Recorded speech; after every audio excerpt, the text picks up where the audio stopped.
n'a pas et qui n'a pas sous dans le bas.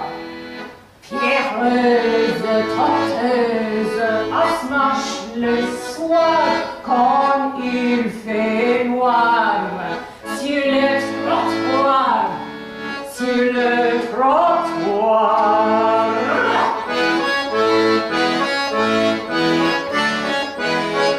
Les cheveux frisés, les reins brisés, les seins blasés, les pieds usés. Pierreuse, trotteuse, asthmache le soir quand il fait noir. Sur le trottoir, sur le trottoir. Oh, osement comme ça, on n'y a pas. En appelant l'amour qui s'en va. Pierreuse, trotteuse, asthmache le soir quand il fait noir. Sur le trottoir, sur le trottoir.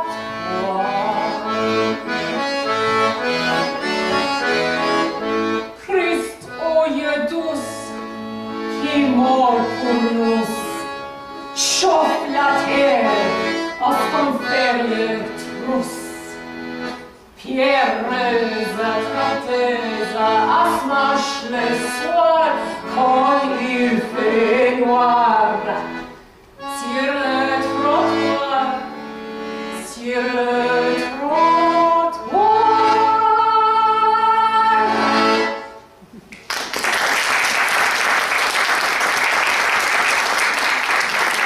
Bonsoir, mesdames, messieurs, les enfants.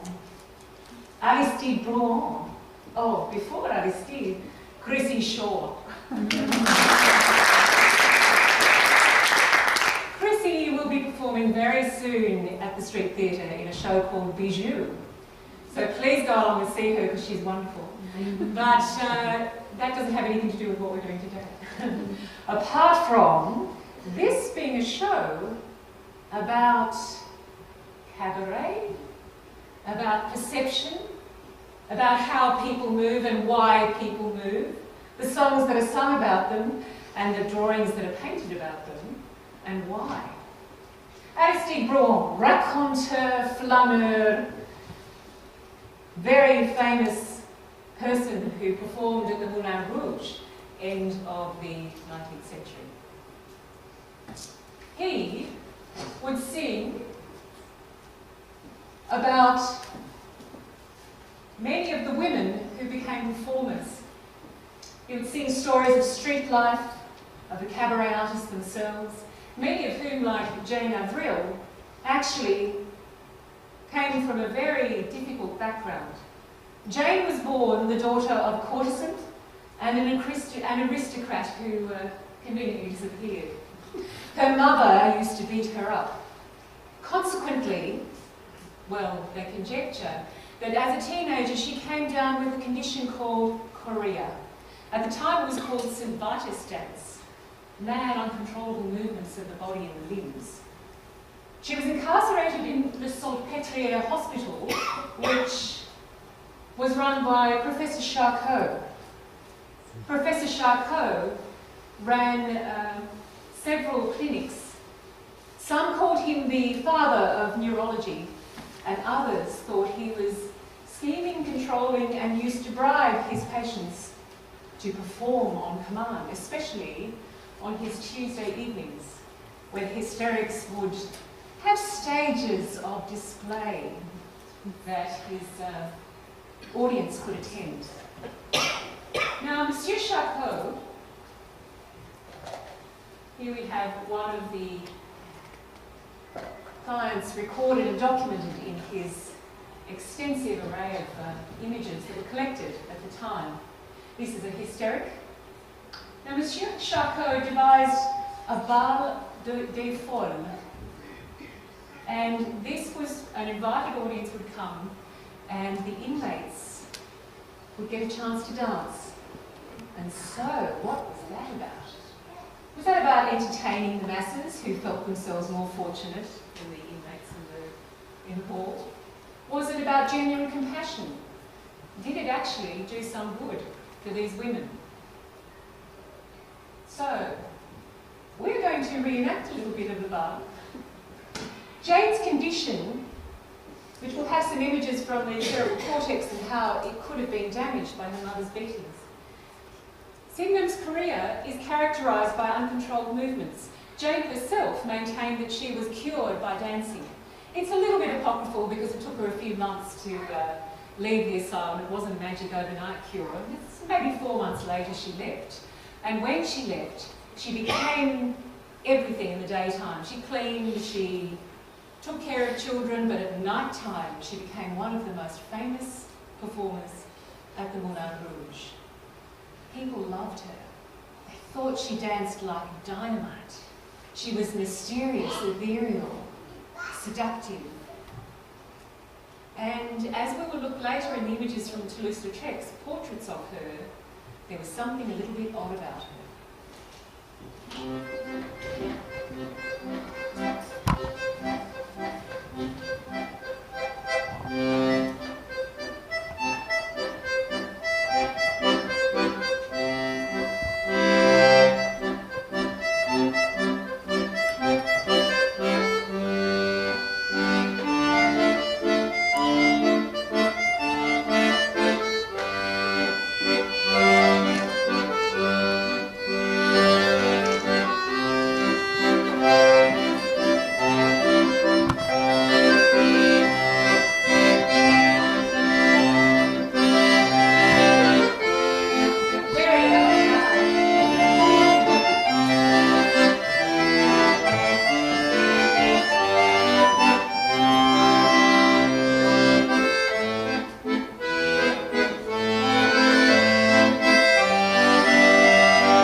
Is that how she danced?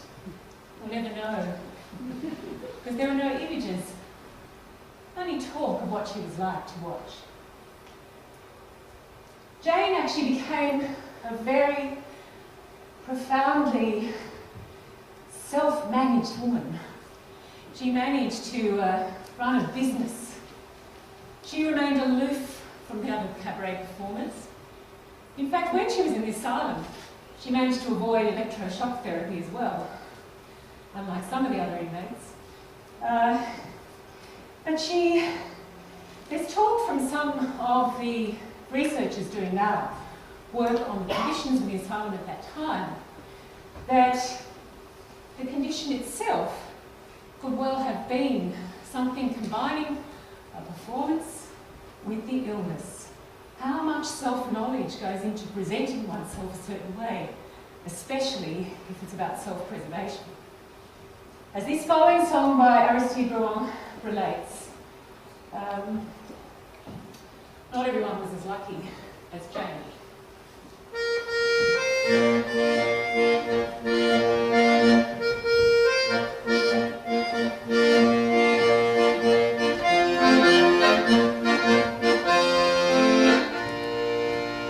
Sa maman flappait les florins, elle était bien comme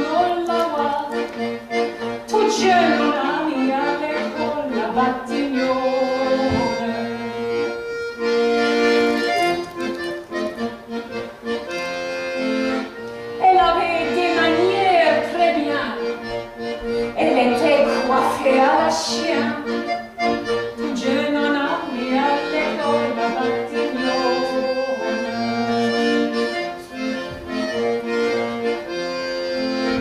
Her fiery hair shone like a halo when she sang. Her little round nose was like a cauliflower, and it dribbled as she danced. Oh, how I loved her! But Anatole, he stole her from me. But God Almighty was on my side, and Anatole beat her up. Amora de secret son là, et petit-fils qui parle papa, doivent jamais aller à l'école à Batignolles.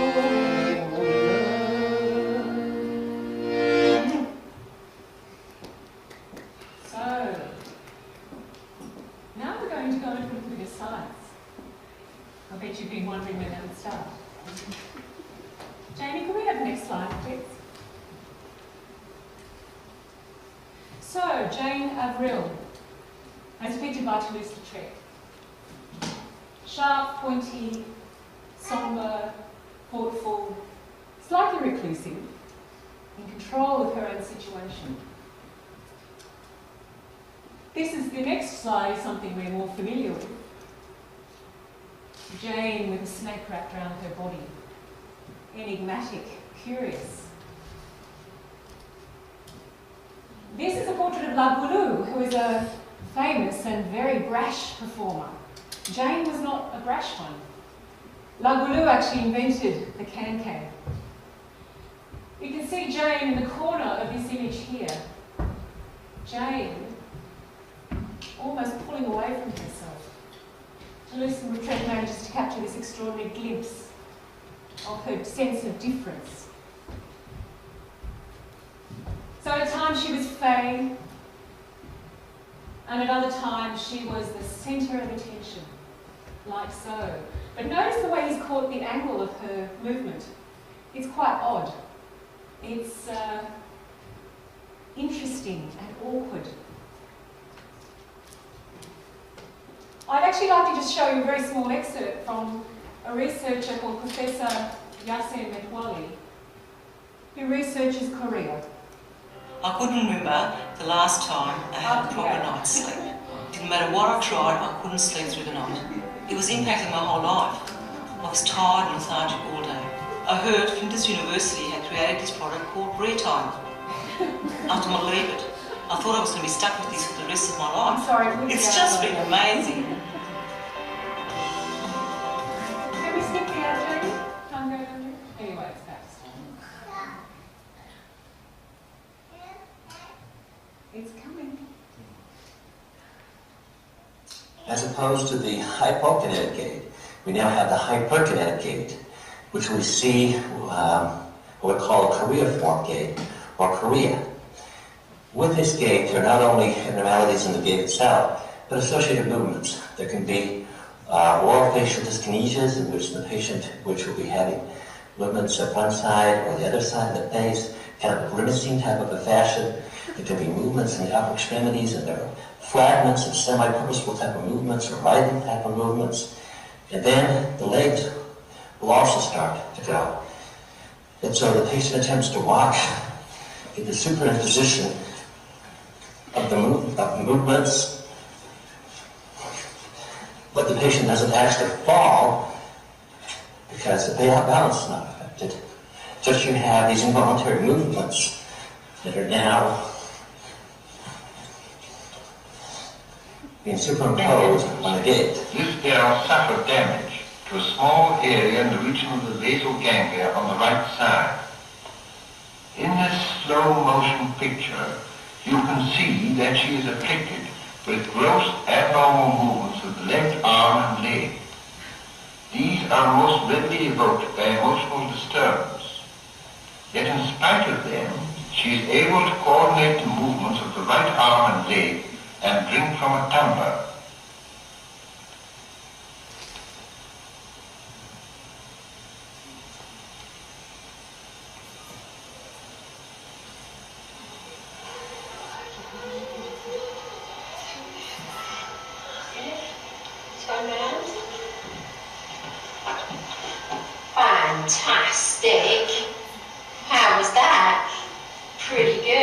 say.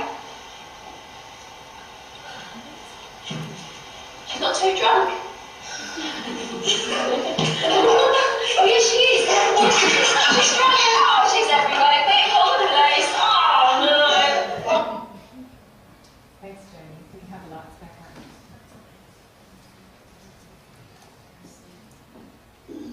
Can we just pause there? Yeah. So one of the very interesting things about Chorea was that there was a very high incidence of it occurring in between the 1860s and 1900. There was a huge increase, and actually was a huge increase along with an increase in, it's not syphilis, streptococcus. There you go, streptococcus. So apparently the movement disorder can have this, it can reveal itself 10 months after a streptococcus infection. And in France and England and a lot of countries in Europe in that particular period, there was a huge outbreak of streptococcus infection, and then an enormous intake of people exhibiting Chorea symptoms in hospitals.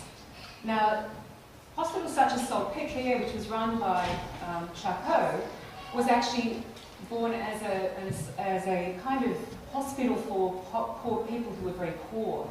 And over the years, it transformed into being a hospital that was for the insane. I think sometimes those boundaries were very blurred. And as in the case of Jane Avril, Jane was poor and she was incarcerated in the hospital partly to protect her from her own mother. So her period there was ostensibly about the cure that Charcot and others might have so ostensibly been able to give her, but on the other hand, it was a form of protection. And in that period, the idea of what was illness and disease, what was poverty and what was social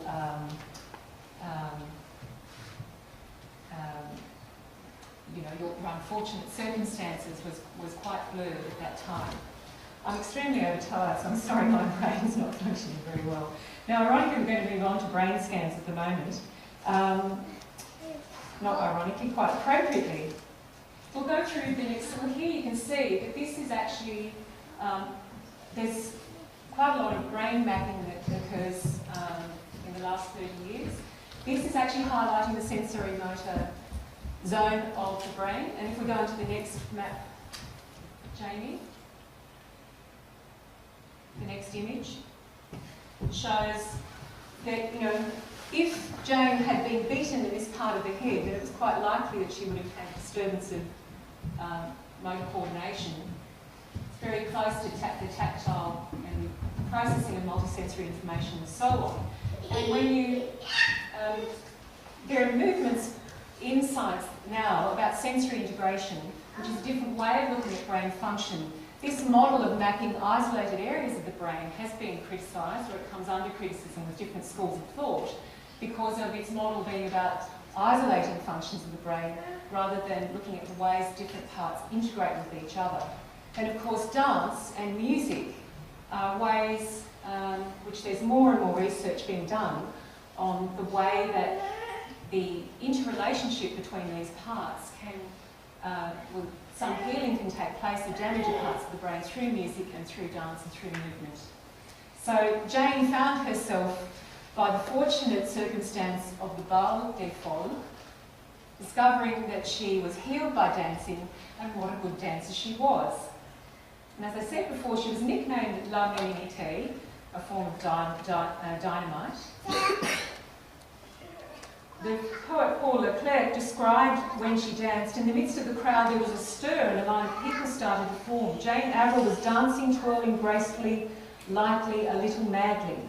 Pale, skinny and thoroughbred, she twirled, reversed, weightless, fed on flowers. Lautrec, when he watched, was shouting his admiration.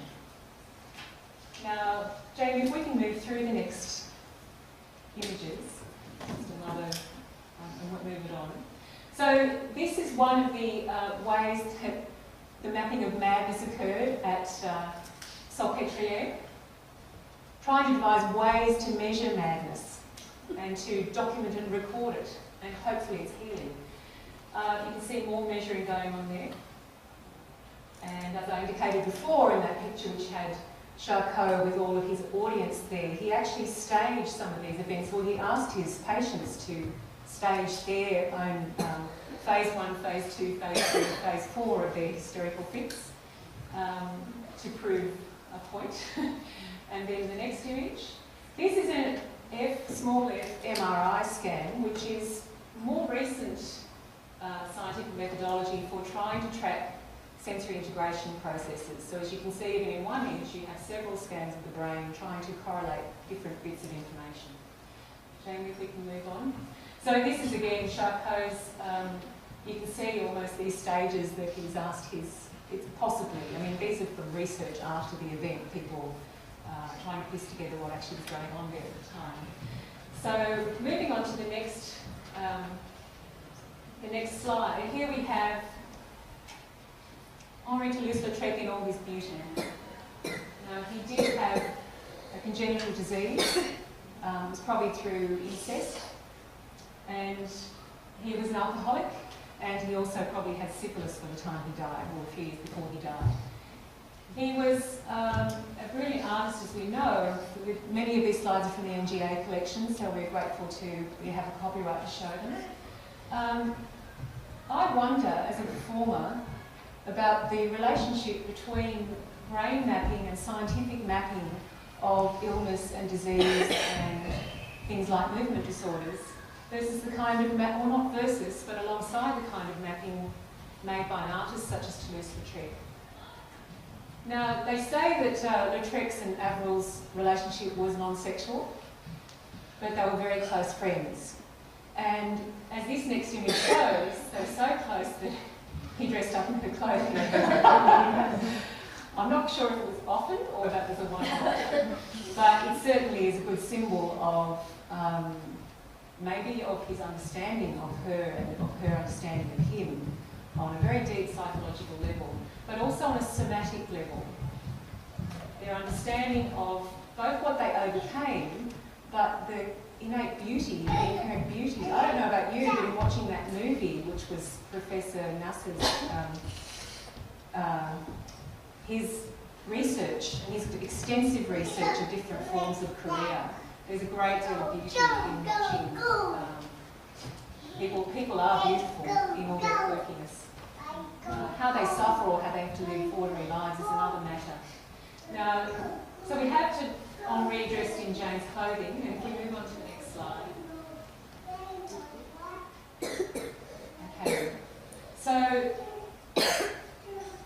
brain mapping through scanning is one thing, but I believe it would be interesting to brain map Toulouse-Lautrec's brain as he is observing and drawing a line. How quickly all the zones of his brain are working in integration with each other. There's been attempts to map empathy in the brain, and it's a little bit ambiguous where it's actually located. They know where the sensory cortex, the sensory motor area is, and the visual cortex, and empathy is probably a very, very complex conjunct of a whole lot of processes going on.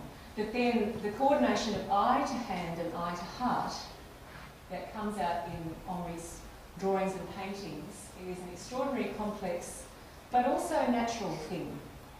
The way we see and perceive and can observe and reflect back and accept what is in front of us.